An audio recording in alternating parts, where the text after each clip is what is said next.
The Blac Chyna-Rob Kardashian feud has moved way past the point of humor and mockery. For several months, celebrity gossip fans treated this relationship like a relatively harmless car crash. We couldn't look away, but we also knew no serious damage was being done, not when the reality stars mostly just yelled at each other over text messages found on one another's cell phones. But that was then. Now, Chyna and Kardashian are more akin to a fiery wreck from which one side openly wonders whether the other will survive. On Monday morning, Blac Chyna was granted a restraining order against her former fiancé. We had been told a couple days ago that she had planned on seeking such a legal document from a judge in Los Angeles after Rob spent a bulk of last Wednesday positively trashing Chyna in a variety of ways.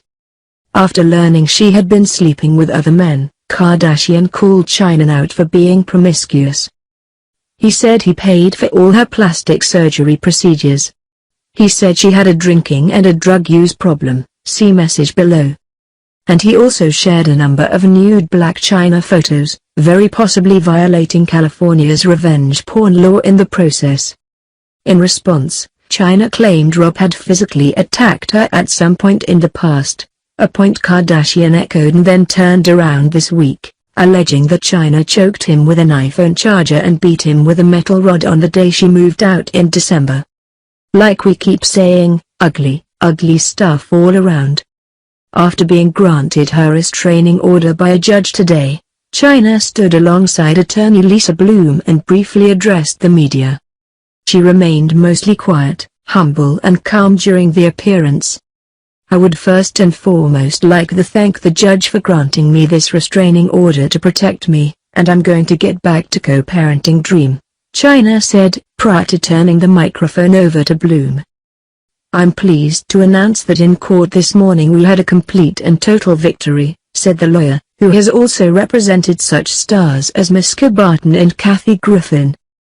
The judge gave us everything we asked for, which is a set of very strong and enforceable restraining orders against Rob Kardashian, restraining him from coming near her and restraining him from cyberbullying, restraining him from posting anything about her online of personal nature, including photos and videos.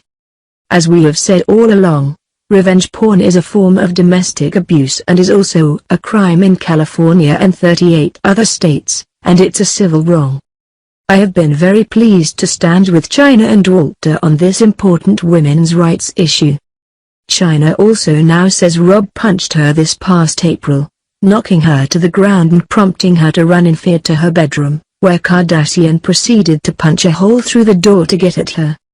She claims he's in possession of a gun and, like Rob's family members have also feared, she wonders whether he'll turn it on himself or others as a result of mounting pressure and emotional distress.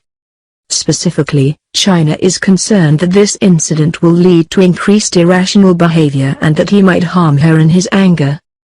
TMZ writes that she is terrified of her ex and that he has threatened suicide in the past. Rob, meanwhile, did not attend today's hearing.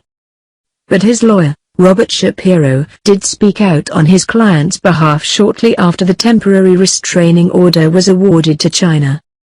They are both working together to do what's in the best interest of the child, Shapiro said of Blac and Rob, adding, "On Mr. Kardashian's behalf, I'd like to apologize for the events that have taken place. Moving forward, the priority is the well-being of the child."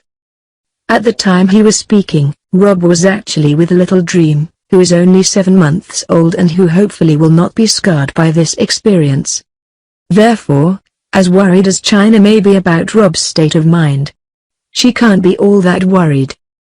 Kardashian has not said a word in public ever since his rant last week. He was kicked off Instagram as a result of his inappropriate photo sharing and he last tweeted at 3:01 p.m. PST on July 5.